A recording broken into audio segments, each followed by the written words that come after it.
David Meltzer is the co-founder of Sports One Marketing and a best-selling author who's been recognized by Variety magazine as Sports Humanitarian of the Year. He went from starting with nothing to becoming a multimillionaire by the age of 32, going broke, but managing to get it all back. Need motivation? Watch a Top 10 with Believe Nation. Top 10, I got a top 10. Got my motivation high for my top 10. Gotta learn from the wise women and men. All my life, like 9 to 9. For my top 10, top 10, 9 to 9. This one's for my top 10. Hey, it's Evan Carmichael, and I make these videos because you are probably the most ambitious person in your circle, but you know you're capable of more, and you get that push by surrounding yourself with the best. So today, let's learn from one of the best, David Meltzer, and my take on his top 10 rules of success. Enjoy. Okay, let's kick it off with rule number 1. Don't take everyone's advice. I went to law school, and upon graduating law school, I was fortunate enough to have 2 job offers. One was to be a district attorney and accelerate my litigation career and make tons of money being a dirty lawyer, no offense. And then 2 was to work in the internet and to sell legal research online. So of course, I went to my favorite advisor, my mom, and I asked her, what should I do, Mom? What should I do? And she said, quote unquote, Dave, you should be a real lawyer because this internet thing, you know, this internet, it's a fad. Thank goodness for the first time in my life, I didn't listen to my mom. And I learned a valuable lesson, though. I learned the lesson that just because someone loves you doesn't mean that they give you good advice. Just as if great philosophers sometimes support some things that just aren't true. Rule number 2, tie your passion to your profitability. What happened to me was, I believe my entrepreneurship started with wanting to be a professional football player. Because I think it takes courage to follow your passion, to have a purpose, and to tie it to profitability, right? I was never really an innovator, right? People get confused between innovation and entrepreneurship. So it wasn't like I invented things. I came up with ideas how to make money, right? But I wasn't like tinkering in my garage. Right? That's an innovator. An entrepreneur, you know, like Ray Kroc, they could take someone else's great innovation, like, you know, speedy service system, and make billions of dollars from it. That was me. Rule number 3, do it now. Whenever I'm doing anything, I have a simple question: can I do it now? Because if I can do something now, number 1, I save myself a minimum of half the time. It'll take me twice as much time to do something if I don't do it now. And 2, exponentially, it becomes less successful if you don't do something now. You can forget it. You have to go back. I mean, it just turns into a mess. So about 85 to 88% of the things that I'm approached with, I can do now. Hey, you got a referral. Yeah, hold on. Sometimes it's a little weird and quirky during a meeting, but I do it anyway. Someone asked me, I literally make the introduction, I cut our conversation. Hey, you need to know this guy. And so these little tips of time, and then the other side, so I give time tips because I believe time's a construct. Everybody has 24 hours a day. It's how productive and accessible can you be in 24 hours. Rule number 4, be more interested than interesting. My whole thing was first football, and I worked really, really hard. Got a scholarship to college, played football in college. Freshman year, first game, I got ran over by Christian Okoye. Wow. The Nigerian Nightmare. I decided, damn, I better start studying. First game. First game. Very first game. I was a bullet on the kickoff team against Azusa Pacific. Very first game. Freshman year, 147 pounds, lightning fast. Yeah. And I flew down there and I hit that guy on his thighs as hard as I could, airborne straight back, and he literally stepped on me. Wow. And it was a different ball game. I said, wow, I thought I was really good. Best on my team in high school, even though I was small. And sure enough, those dreams died. And the next entrepreneurial thing was, okay, how can I be rich? Well, back then, doctors were rich.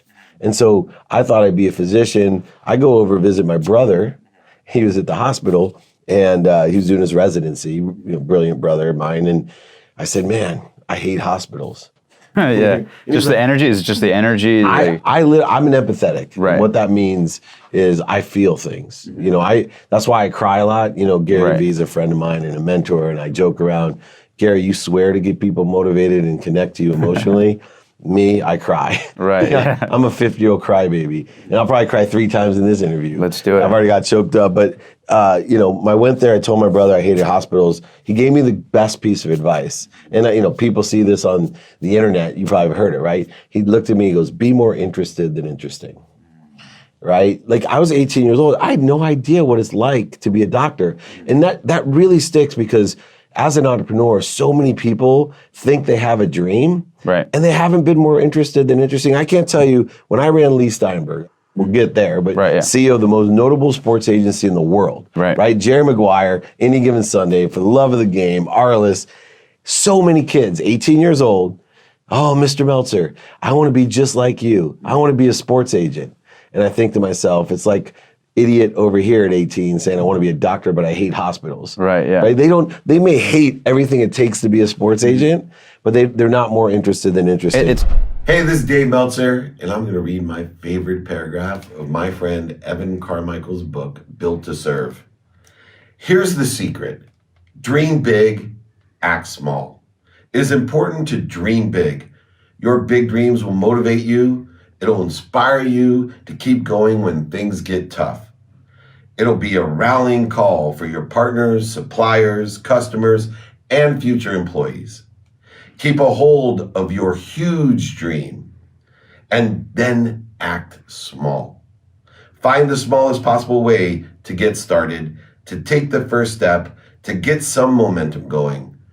Dream big, but act small. Rule number 5, connect emotionally. One of the things that I've learned to do is to connect emotionally. So when I speak from my heart with honesty and humility. I tell stories that some people may be embarrassed to tell themselves of how I've lost everything in my life, the mistakes that I've made. I found that children connect emotionally. And in fact, in sales I train, people buy on emotion for logical reasons. Rule number 6, improve your communication. What I started doing is I realized that there's only 2 things my mom really wanted from me. One was to know that I loved her, and 2, appreciated her. That's my mother. And I got that by asking her questions. And so what I decided to do to change our relationship was to make sure every day. So I have this philosophy of doing stuff every day, give it a minimum amount of minutes. So I gave my mom a minimum of 1 minute a day to make sure that she loves and appreciates me. And meaning I would call, text, or email her and simply sometimes say, "Hey Mom, I was just thinking about you. I got back from China today and I just wanted you to know that I totally love you and appreciate you. I live this extraordinary life and I'm so grateful. I'm one of 6 and all the things." Then I work through it and say to myself, why do I still feel this way? Why do I feel inferior to my siblings just because they all went to the Ivy Leagues and none of them got a B?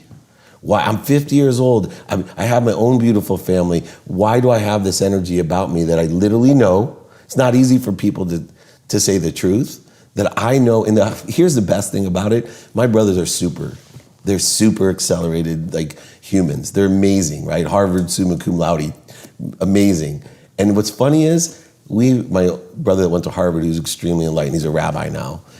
I said to him, "Hey man, I'm working on feeling good around you." And he was like pale. He goes, "That's funny because I was thinking the same thing about you."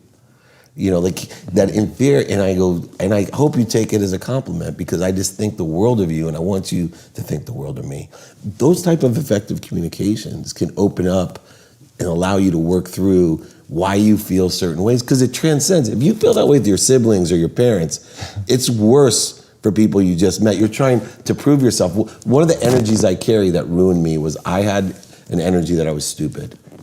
And I projected it that I was smarter than everyone else. Because I carried a core energy because of my siblings and the way I was raised and my grandma telling me only stupid people get bored, smart people think of things to do, that I literally projected this insecurity that caused me to oversell, back-end sell, lie, manipulate, and not feel good about myself. No matter how much I had, I still needed more.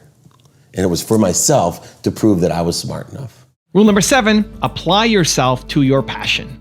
What you need to do is focus on the skills. Just like athletics, you practice what you do. So if you want to be a great soccer player or footballer, you practice shooting and passing and dribbling. If you want to be a great journalist or a great radio announcer. So when people ask me, how do we transfer over? It's really not. It's being the best that you can be with the skills, the knowledge, and then whatever your desire is, whether it's education, sports, health, transportation, tourism, whatever your passion, apply your skills and knowledge with desire to that passion. Rule number 8, find your motivation. That was always on your mind, like, I have to get rich, I have to get rich. Buy my mom a house and a car. So what was that voice? Now, I want to get deep because a lot of people are guided by different motivations. Yeah. So what was the actual dialogue in your mind? Like, oh, I'm going to get rich, I need money. Like, what was if you could verbalize that sentence in your mind that you told yourself over and over, what was it? To me, it was that, I'm going to get choked up, but I felt that people looked down on me and my family because I didn't have money, right? So it was a duality of, you know what? All these rich kids I grew up with, they weren't smarter than me. It was like football, right? Right. Look, you may be bigger, but I'm not going to stop. Like, I had a competitive drive. I still do, just in a different way. But I remember, the kids having, cars and people liking them, and I couldn't, you know what I mean? And I was like, seeing them win and going, man, one day. Yeah, exactly. Yeah. Like, and they'd almost like look down on me, and maybe I was projecting my insecurity, right? But they would look down on my mom. Even in my family, like, I have some really successful uncles, one arrogant one who, went to University of Chicago Law School, wealthy lawyer. Right. And it was like, he used to look down on my family, right? And like, somehow he was superior. And to me, it was such a motivating factor.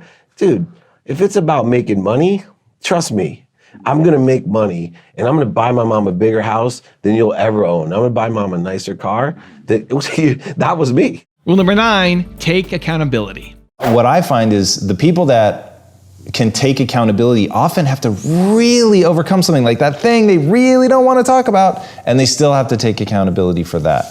How'd you face that? It was taking accountability for going bankrupt. Because to me, everything in my life was about being rich. It was about having that money. My whole identity was that success. And so to let go of that identity and to be radically humble and confident and faithful and just say, I am accountable. I mean, it was a bad time that I went bankrupt. It was 2007, 2008. Everybody was losing money. People were blaming me, and there's lawsuits, and my ego was in the way. And the minute I said, hey, you know what? I could have done this. I attracted this. Yes, my wonderful wife is correct. I surrounded myself with the wrong people and the wrong ideas. I'm accountable 100%, and I'm going to tell everybody about it. I'm not going to hide. You know what? Take the energy. There's a great author, David Corbin. He wrote a book called Illuminate, and I read that book. And he became a friend of mine because I had to search him out after I read it. And he used an example about illumination. He said, I was doing business, and there was a guy that was convicted of a white-collar crime, felony. And first thing of every business call that he said, look, before we get started, I want to let you know I was convicted in 2001 of a white-collar crime for doing this. I served 6 months in jail. I'm completely accountable for it, but I learned what I learned. And I just want to tell you up front, before we do any business, that this is me. And if you're not comfortable doing business with a felon, I get it. And 90-some% of the people trusted that person more than somebody else. And then 2, 100% of the people, especially because of technology and access to information today, eventually you're gonna find out, right, and you lose 100% of the people when they find out after. And for me, that was a friend of mine said, I love this statement, David, I would rather people hate me for who I am than love me for who I'm not. I'm the exact opposite of you. I love that when he told me that. And that was I wanted everyone to love me, and you can't. And rule number 10, the last one before a very special bonus clip, is find your frequency. Today more than ever, it's so important to be authentic. But to be authentic, it takes one thing, and that's to find your own frequency. And finding your frequency can be very confusing. I didn't realize it until later on in life when I was flying to India, and I ran into actually a medical doctor, Dr. Sangeeta Sahi, and she looked over at me and was puzzled and said, "Are you okay?" At the time, I was running a notable sports agency, and in my arrogant mind, I thought, of course I'm okay. Do you know who I am? And she looked at me and said, "You're so full of light, but you're blocking it." I then proceeded to roll my eyes into the back of my head going, this will be the longest flight to India. She looked at me and said, do you meditate? Now I knew it would be a long flight, and I arrogantly told her that I had no time to meditate, that I was in control of my own life, that I had grown up with a single mom and 6 kids, and I had made every single thing myself and made it happen all by myself. And I thought that people that meditated were high on their mom's couch, unemployed and sick. So I asked her, I told her, I'm sorry, no, I don't meditate, but why? She said, well, it's too bad because I could teach you to meditate and vibrate faster. Now I was more puzzled than ever, and I asked her, what does meditation have to do about vibration? And she said, well, everything vibrates. The earth vibrates the slowest, then plants, animals, human, then sound, and then light, and then thought. And she asked me an important question at that time. She said, do you know what vibrates the fastest? Of course I didn't know, so I looked at her even more puzzled as usual, and I said, I don't know. And she said, the truth. The truth vibrates the fastest. And you can only be aware of that which vibrates equal to or less than you. And I can teach you to meditate to raise your vibration, the vibration of your conscious, your subconscious, and even your unconscious soul, so you can be aware of more things. That is your frequency. Your frequency is your vibration. And that vibration is so important because it carries your potential, your truth, and we all should be consistent every day and persistent without quit in the pursuit of our potential or our truth. Never more important than in branding today, because this frequency is like a radio, right? We have a strength of the signal that can reach now 4 billion people online. We have a spectrum that a frequency carries, so how many channels, how many people can I connect with? And then of course we have to have clarity of our frequency so people actually can understand what we're talking about. And it's extremely powerful to carry a frequency today, because if you're authentic or truthful with your frequency, out of those 4 billion people, never before could we so easily reach 500,000, 1 million, or 2 million people. Now, why is that important? Because if I was living in Zionsville, Indiana, with a courthouse in the middle and a bunch of shops around, and about 400,000 people in total that live in that county in Indiana, and I owned a shop or the dentist or the doctor or the lawyer, my frequency at that time and still today, in a traditional sense, could only reach those 400,000 people. And even though I could only reach those 400,000 people, I still could be an extremely successful doctor, lawyer, or store, or diner, simply by putting out a frequency to that small group. But now today, I can put out a frequency to over 4 billion people and growing every day. And if that frequency resonates with 1 million or 2 million, that means that 3.9 some billion people may not know I exist or even don't even like my frequency.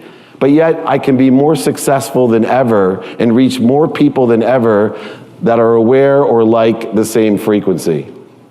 Now the frequency is so important because it really carries 3 things. 1, content, right? Great ideas are what drive this world. In fact, I'm an entrepreneur because I think entrepreneurs will save the world.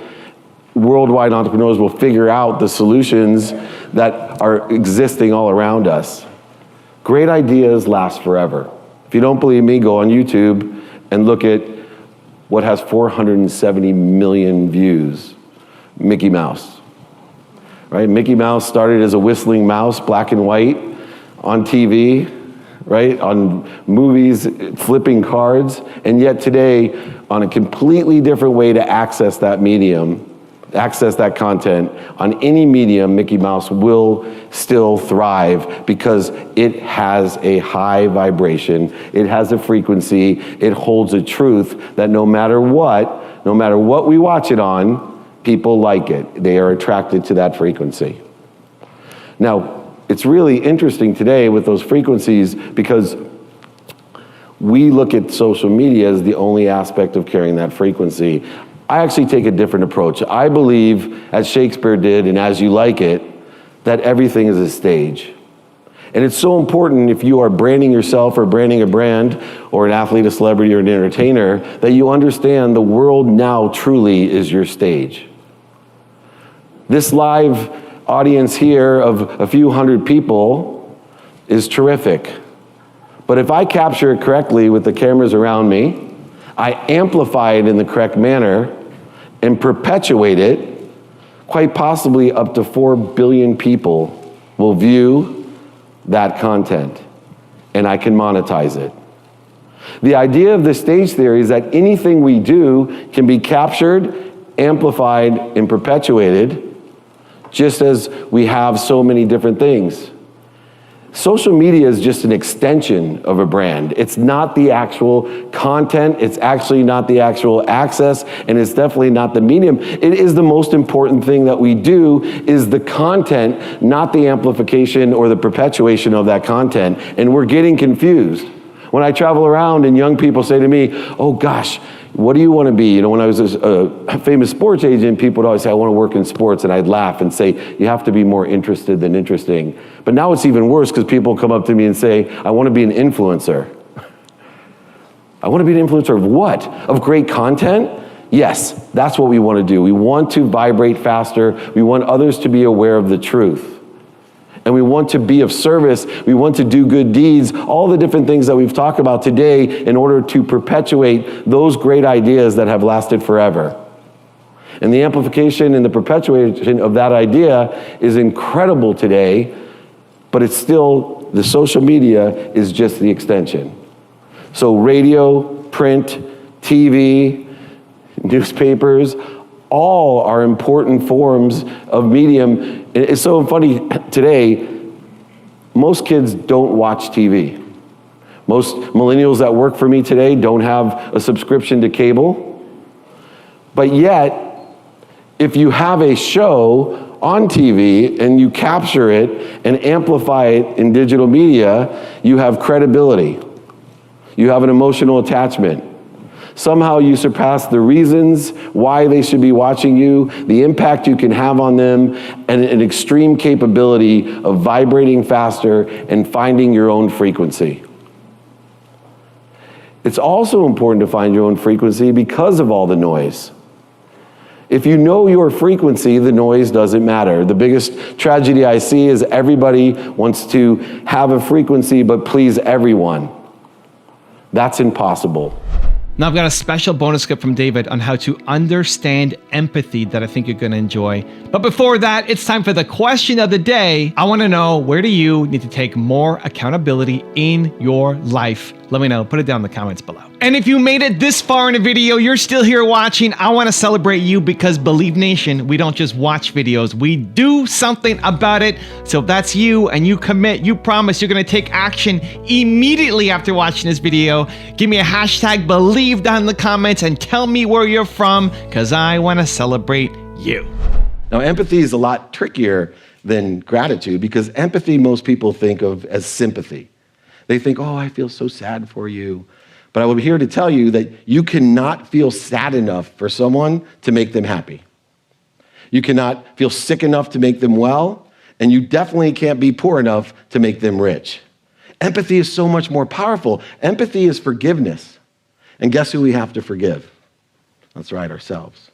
We have to forgive ourselves because we can't give what we don't have. So I set on this journey to do more research on gratitude and empathy, and I found a scientific research article on empathy.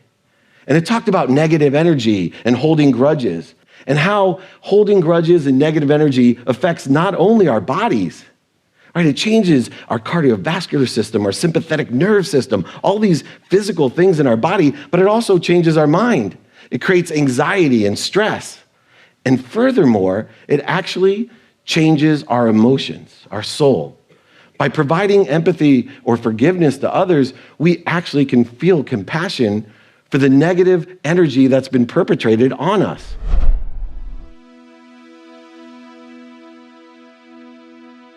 If you want to see the top 10 I did on Gary Vaynerchuk, check out the video right there next to me. I think you'll enjoy it.